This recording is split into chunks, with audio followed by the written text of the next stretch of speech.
it up, and Mark can just catch up when he gets here. Okay, so let's call the meeting to order. It's 2:07. Mike? Oh, sorry. We'll go ahead and open the meeting, and Mark can just catch up when he gets here. It's 2:07. Call the meeting to order. Quorum check. We have 4 council members. If any of the council members have any additions to the agenda, otherwise, if I could get a motion to approve the agenda. We'll go ahead and open the meeting, and Mark can just catch up when he gets here. It's 2:07. Call the meeting to order. Quorum check. We have 4 council members. If any of the council members have any additions to the agenda, otherwise, if I could get a motion to approve the agenda. We'll go ahead and open the meeting, and Mark can just catch up when he gets here. It's 2:07. Call the meeting to order. Quorum check. We have 4 council members. So for every single thing I can't just repeat back what they've said. If I say, like, he's made a motion, he seconded the motion, all in favor? Okay. All right. Do I have a motion to approve the agenda? Robin makes a motion to approve the agenda. A second? Dave to second it. All in favor? Unanimous.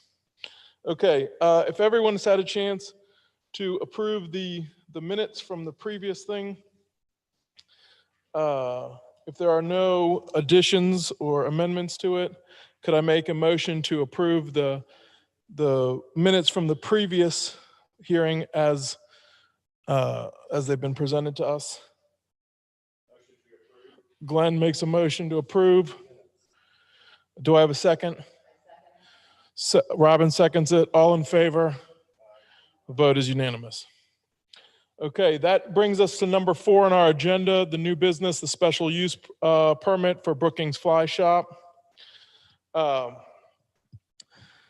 So I'd like to, this generally, a quasi-judicial hearing is an evidentiary hearing where the Cashiers Area Planning Council will make a decision based solely on competent material and substantial evidence in the record. The record is all of the materials and input that is presented to the council, including the application, the exhibits, testimony, and related materials. The record may include some insufficient evidence, but the council may not base its decision on it. The procedure provided here are not meant to be binding rules, but to be flexible guidelines for the conduct of the hearing.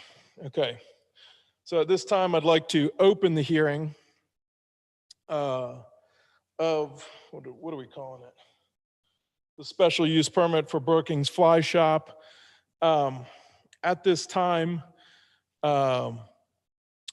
would any of the council members like to make any disclosures regarding fixed opinion or any relationships or specialized knowledge on the case? Nothing specialized. Okay, I did visit the site last week and saw where it was flagged and all that stuff, but that is not enough for me to recuse myself. All right. So, is there anyone other than the applicant and the county staff who wants to be a party to the action? I have received a request to participate in the hearing from Brian Peterkin. Is Brian on the Zoom? Okay, so what do we do in that case? He's just not here, he's just not here?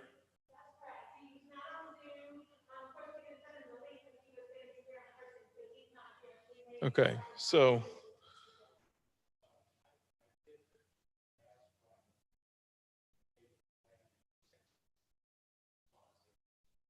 Okay, all right, well, all right, so moving forward then to virtual meeting consent.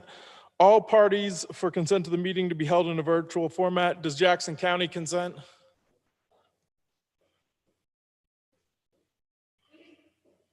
We We just have to get used to talking in the microphone. If you all speak, if you'll please come up and talk in the microphone, because otherwise it's not being captured on the video. Same for you guys. This is not a virtual meeting because everyone's here in person, so we don't need to. We can skip that. Yes. All right.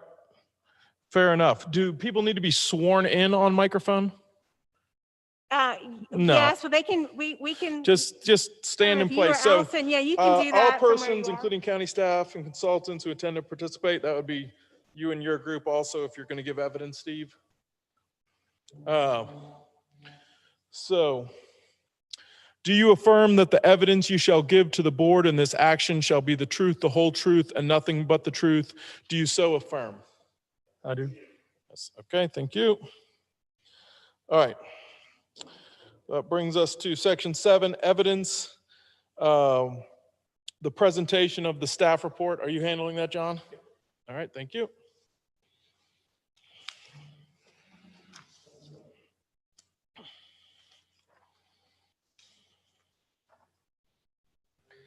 Good afternoon, council. For those online, if we have anybody online, my name is John Jeleneski. I'm the Senior Planner, Jackson County Planning Department. Today, council, you'll be reviewing an application for the project would be Brookings Fly Shop. It's the applicant's Cashiers Village LLC. Stephen Zukas is the property owner.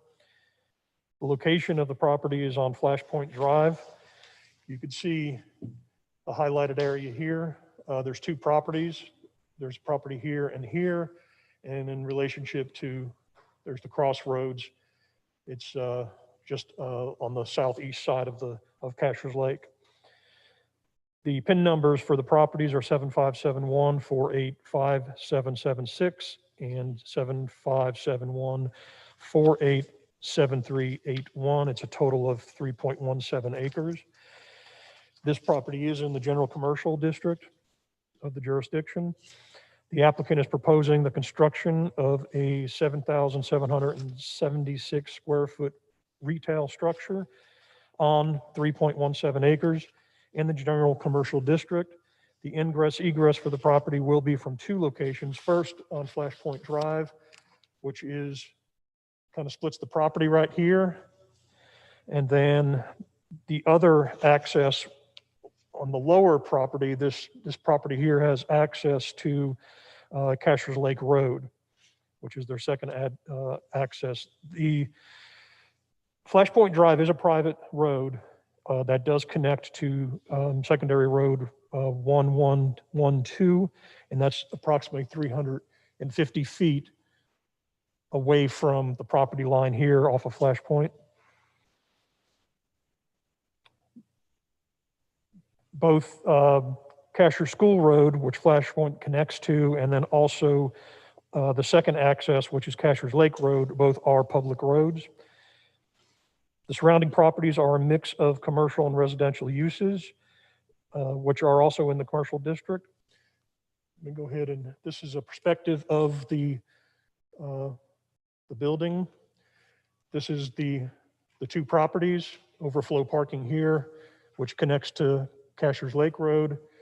There's Cashiers School Road with Flashpoint Drive here, and the proposed building being close to the lake here with parking on the boundaries. The exterior materials for the proposed structure are shown to include a mix of stone, mushroom wood siding, traditional board and batten siding, accent log features, and metal roofing. That's the floor plan. This is a example of mushroom wood here in color. You can see the elevations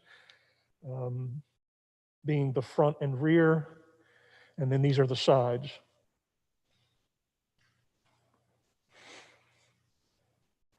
The proposed project will have on-site and remote parking. So again, on-site parking here, remote here. The proposed project, let's see. And of course, that the parking is more than adequate enough to support the retail space per the parking schedule in the ordinance. 26 parking stalls are required.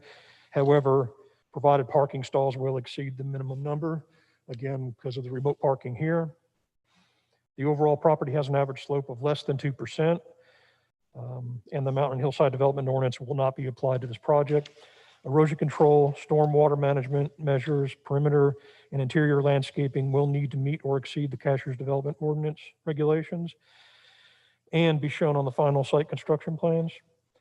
Sanitary sewer services will be provided, or the applicant is in conversations with TWASA currently to transfer some allocation for the sewer service on this property, and potable water will be provided on site by private wells. Both utility services will need to meet or exceed the standards and the regulations set forth by the appropriate agency with jurisdiction, which would be, in this case, the Health Department and TWASA. Fire protection will be provided by the Cashiers Fire Department.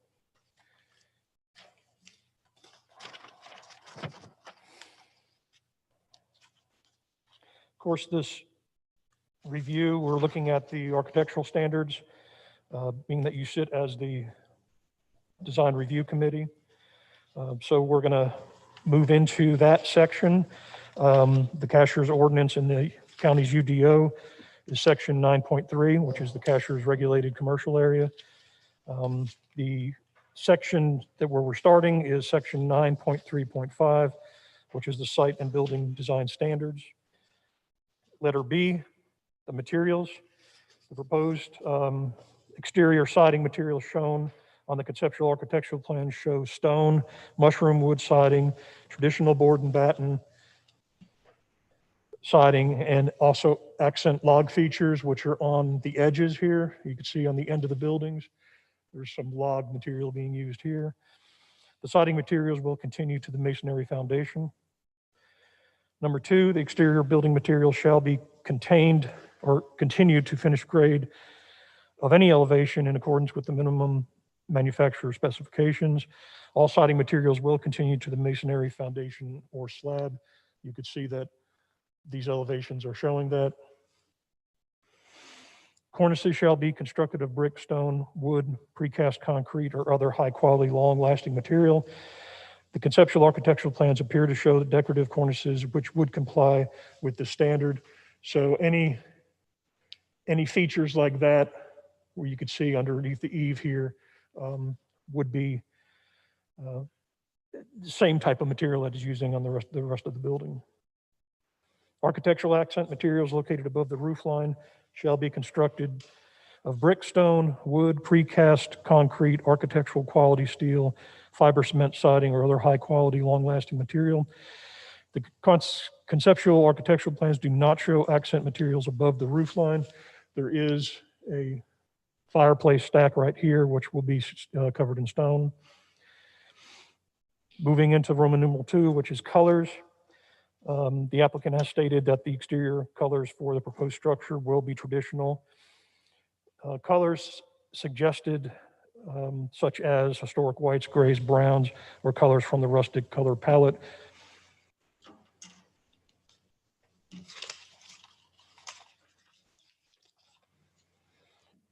Again, the applicant has stated that the number 2 in that section, which is exterior colors for new buildings and structures, including roofs, should be predominant colors of the historic Cashiers summer resort traditions, historic whites, grays, browns, etc. And of course, the applicant is proposing that. Again, the rustic nature of the natural materials being used here. Number 3 in that section, all building projections, including but not limited to chimneys, flues, vents, and gutters, shall match or complement the color of the predominant color of the surface from which they project. Of course, the applicant is proposing historic whites, grays, browns, or colors from the rustic palette. And of course, the exterior fireplace stack will be stone material. So the fireplace stack here will be stone material. Letter C, building massing and configuration. Building scale, buildings shall be small in scale and shall not exceed 45 feet in height. Buildings located in steep areas shall conform to hillside topography. by stepping or staggering the mass of the proposed structure up or down the slope. Of course, this project will be located on relatively flat property. The average slope is less than 2%. The proposed structure will not exceed 45 feet in height as defined in the Cashiers Commercial Area Ordinance.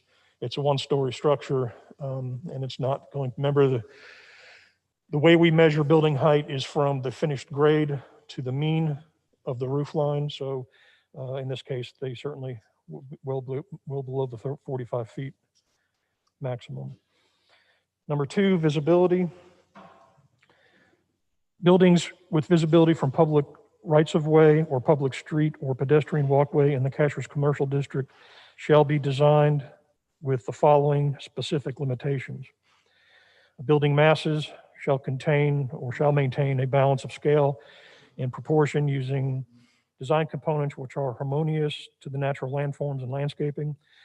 This project will be located on relatively flat property. And the average slope is less than 2% and not surrounded by sloping properties. The proposed structure will fit the natural landforms of the subject property. Again, this is the location here, and this is basically a flat piece of property. Proposed structure shall not be sited atop peaks or silhouetted against the sky when viewed from any designated public right-of-way. Again, this project is located on a relatively flat property. The proposed structure will not be visible from public right-of-way because Flashpoint Drive is a private drive. The nearest public right-of-way, which adjoins the remote parking lot across Flashpoint, is Cashiers Lake Road. And it would be difficult to see that from the public right-of-way. Retaining walls are not proposed for this project. Letter D, we can move into building facade character.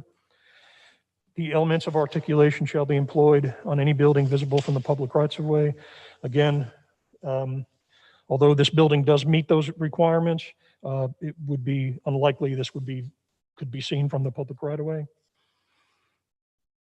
Building scale, at least 4 of the following elements must comprise of 50% of the front facade length, and at least 2 of the following elements must comprise 30% of any facade length fronting a major public street or parking lot. Again, this project the building won't be seen from the public right-of-way. However, the menu of items here, the applicant's conceptual architectural plans meet all those standards. Windows, front buildings facade must comprise of a minimum of 30% window glazed area. And again, the submitted concept plans appears to show the required elements. However, the proposed structure will not be visible from the public right-of-way. All sides of the building shall include articulation materials and design characteristics consistent with those on the primary front facade in terms of quality, detail, etc. Again, the submitted concept plan appear to show these elements, these required elements. However, the proposed structure will not be visible from the public right-of-way. Letter E, the roof form and articulation. The roof of any building shall present a distinctive profile and add interest to larger buildings and complement the character of other buildings included on the same lot or parcel.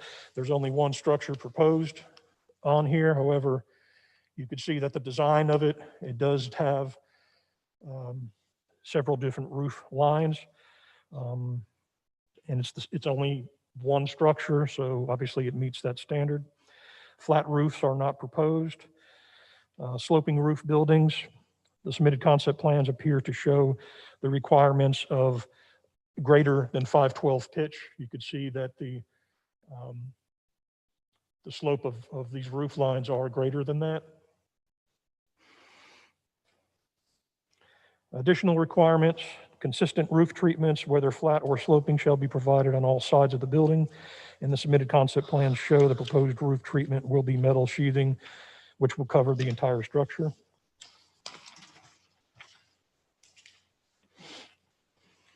The backside of cornices, parapets, and roof line that are visible from adjacent public rights-of-way, that's not applicable here. Rooftop equipment is, obviously this is not a flat roof building, so that's not applied. Franchise architecture, this is not a franchise building. As you could tell from the elevations, it meets the minimum design standards for the building materials. Architectural unity, all buildings within the same lot or parcel shall be architecturally unified. Architectural unity means that the buildings shall be related and compatible in style, color, scheme, quality, and type of building materials. Again, only one structure is proposed at this time. The review process, so this building is greater than 1,500 square feet. That's why it's before you today for special use permit review and approval. And section 3.7.15, which is the special use permit standards that you all would have to review and answer here shortly. I'm going to jump down to staff review. The Cashiers Commercial Area Ordinance. The submitted concept plans appear to indicate that the proposed use of structures would meet the standards set forth in section 9.3.5, which is site and building design standards of the Cashiers Commercial Area Regulated District. Approval of the design shown is recommended by planning staff with the following conditions to be considered by the planning council.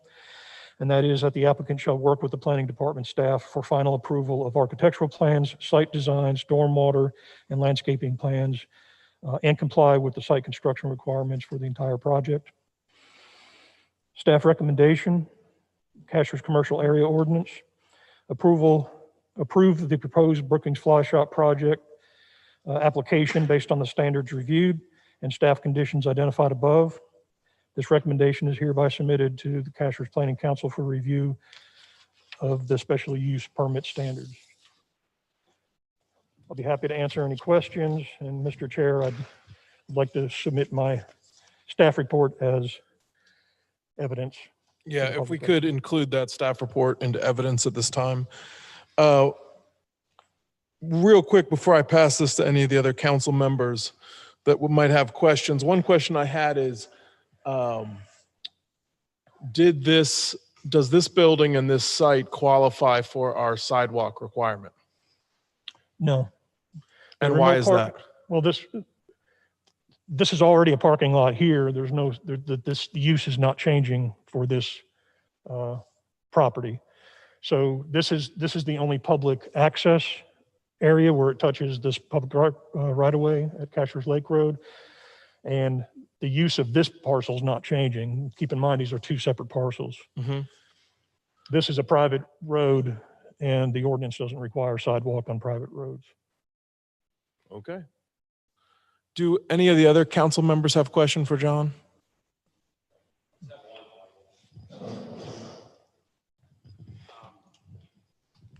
Thank you, Michael.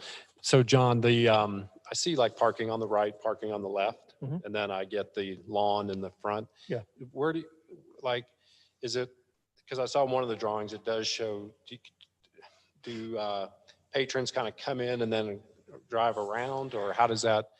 I'm just That trying would to. be the intent. There is well sites here. That's why this is being protected in the Okay, center here. But yeah, as far as the drive is concerned, it would be going around that loop and then coming back down to Flash Point. got it. Okay.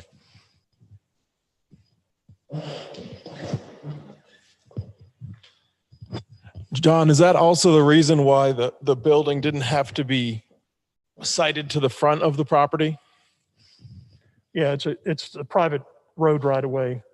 So technically there's really no, I mean, the ordinance would force it, or the setback standards for that are in the ordinance are specific to the public right of way, not private. Understood. Okay. Are there any other questions from the council?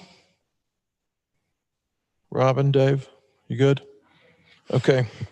All right. At this time, if there are any questions from the applicant for John, this would be a time. Do you have any questions, Steve, or any of your group? No questions at this time. All right. Okay, moving on then, applicant presentation of evidence and witnesses. Do you have any further evidence or any comments, Steve? If so, please go up to the microphone so they can hear you.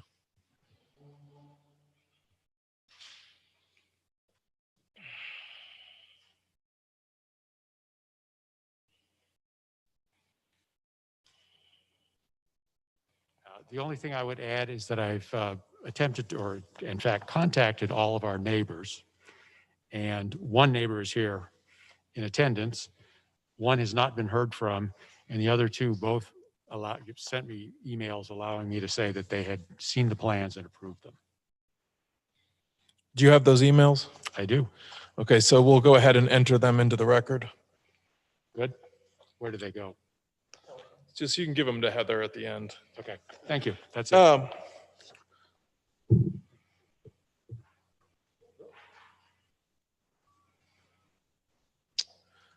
Thank you, Steve.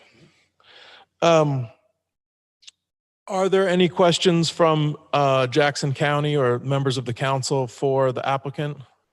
Now that I let him walk all the way back and sit down.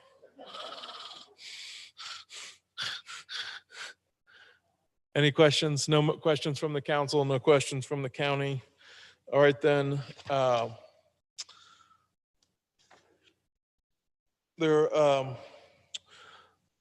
Brian, I see that you're here now, and we did read your request to be a party to this initially. And I do have a section here where if you'd like, you could make any comments if you.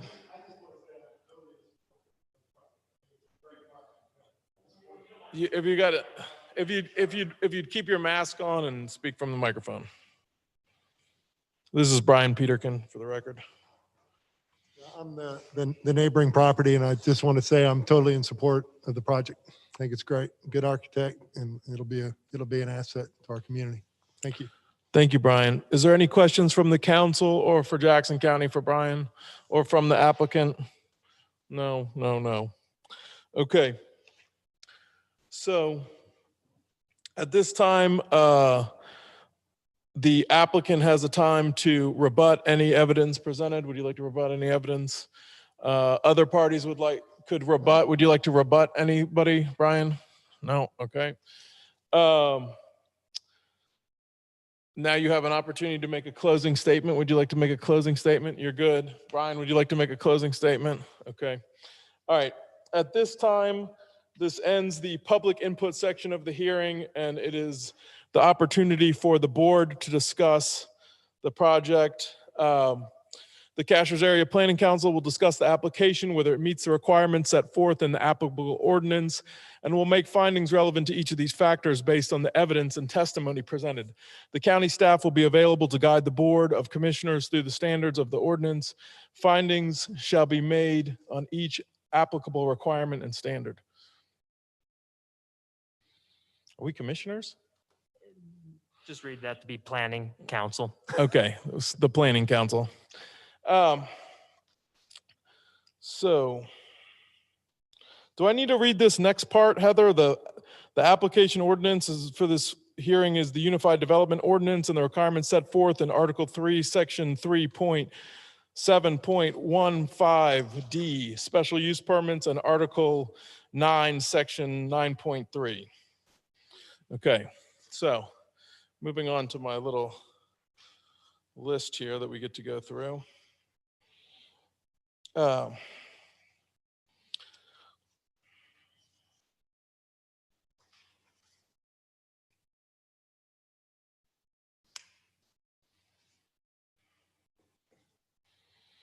right. First, we get to decide that the Design Review Committee finds that the proposed development complies with Article 9. Do we feel like the plan and the renderings as they've been submitted are, in keeping with, the look and scale of Cashiers, and that they've met the requirements in terms of color and scale and roofing materials and so on? Yes, I'm getting 4 yeses. All right, moving on to number 2, that the proposed use or development of the land will not material endanger the public health or safety. It's a fishing shop on a lake. Seems safe enough to me. Is there any other evidence that we need to include on this finding? Heather?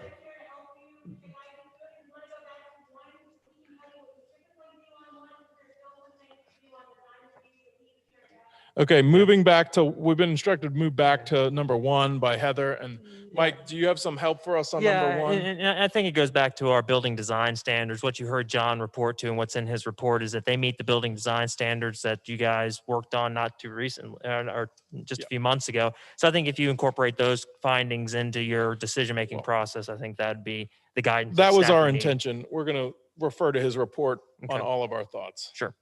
Okay, so back to our unanimous approval of 1, citing examples for them meeting the design review standards from John's report. Okay, now going back to 2, what evidence should we cite in terms of this meeting or not meeting endangering the public health or safety? And again, I think you go Is back this to like common sense, or is this in the report? well, and I think a lot of it goes back to what's in John's report because that's the standards that we set up when we talk about how we're building and designing facilities. They've got their parking lot, the facility. They're being serviced by TWASA for sewer. They have a private well that they're going to have to. So all those things again, Okay. they're providing all those different things in this particular case, as well as some landscape. So as shown in the report, there's like appropriately safe ingress and egress. There is appropriate parking. They are serviced by their own well, and they're going to be serviced by TWASA for sewer. So are we all in agreement, councilmen, that they are not material endangering the public health and safety? Yes, we're all in agreement of that? Okay. Moving on to number 3. All right. That the proposed use or development of the land is reasonably compatible with significant natural and topographic features on the site within the immediate vicinity of the site, given the proposed site design and any mitigation techniques or measures proposed by the applicant. So it's a flat site. They're meeting all of our landscaping requirements, probably Correct. meeting or exceeding them based Correct. on the report. Correct. So I think it's a very reasonably sized building on a flat site. Can we enter John's points into evidence on this one? That'd be fine. Yes. All right. Is everyone in favor of approving this? Number 3? Yes. Okay. Number 4, that the proposed use or development of the land will not substantially injure the value of adjoining or abutting properties. We've heard from one of the adjoining properties. Steve has entered into evidence 2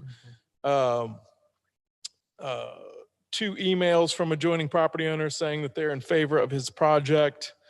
It seems clear that with that evidence that people are in favor of this and they don't think it's going to hurt their property values. So I'm in favor of approving this. Everyone? Okay, all in favor is yes. Okay, the proposed use of development of the land, this is number 5, will be in harmony with the scale, bulk, coverage, density, and character of the community. And once again, let's point back to John's report where he talks about the architectural standards, the color standards, the scale and massing. And with that evidence, do the council members think that we pass this one? Yes. All in favor, 4 yeses. Number 6, that the proposed use is appropriately located with respect to transportation facilities, water supply, fire, police protection, waste disposal, and similar facilities. Obviously, we've heard that they have their own well. They're being serviced by TWASA. They are appropriately close to our fire hall. And of course, we have the sheriffs that are in town. So with that, does everyone agree that we've passed this? Okay, yes, 4 yeses. All right. Number 7, that the proposed use will not cause undue traffic congestion or create a traffic hazard. In fact, it seems with the plan, would it be accurate to say that they're creating a new point of ingress and egress? Is that being created, that Yeah. access to Cashiers Lake Road? Yep. Yeah, so actually they'll probably make traffic better in that area. Okay, so with that as evidence, do we approve that one? Yes. Okay, now we move on to section 8, which is approval for the application of the special use permit, a denial, or an approval with conditions. Usually in our report, you've included those conditions, John, or could you point those out to me, Mike? Yeah, so the applicant, the condition that the staff has recommended the board consider adding to this application would be that the applicant shall work with the planning department for staff for final approval of architectural plans, site design, stormwater and landscaping plans, and comply with the site construction requirements for the entire project. Okay. So if that would be our decision to approve with that, those stipulations, we don't need to make a motion. We just need to choose that that is the route we want to go and add that to it. So you would end up, so what you would say is this would be where you're going to approve the overall project on Understand. this number. So you would need a motion, a second, and a vote to approve it with the condition if that's the choice of the planning council. Okay.